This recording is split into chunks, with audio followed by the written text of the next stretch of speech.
just shocking, being worried, scared, and I was really concerned about him. The Lafayette student credited for saving a fellow classmate from the bottom of a high school pool last week is telling his story for the first time. Good evening, I'm Nicole Kahn. Thanks for joining us tonight. Lafayette Jeff High School sophomore is now being called a hero and a lifesaver by fellow classmates. News Channel 18's Aaron Leedy spoke exclusively with him this evening about last week's rescue from the pool. Aaron, what did he say?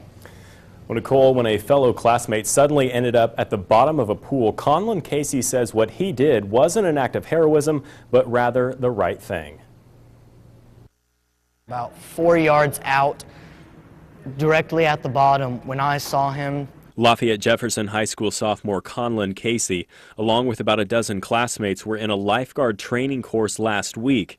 In an instant, that training turned into a real-life scenario when Graham Boyce, a senior at Jeff High School, suddenly went underwater.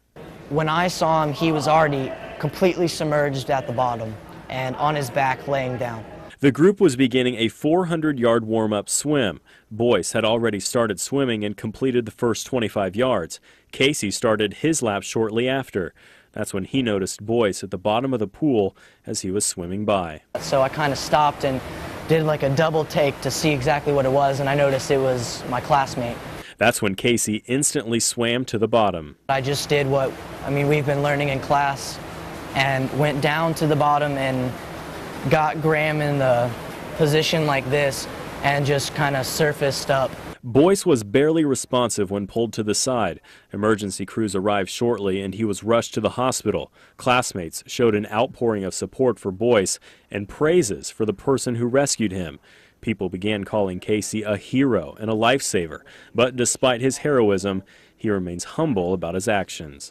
I don't necessarily feel like I'm a hero. I feel like I just did what I was trained to do, what I was supposed to do, what was right, and what I would have done to save a friend. And according to a statement released by the school corporation late last week, Boyce is expected to make a full recovery and return to school soon. Aaron Leedy, News Channel 18.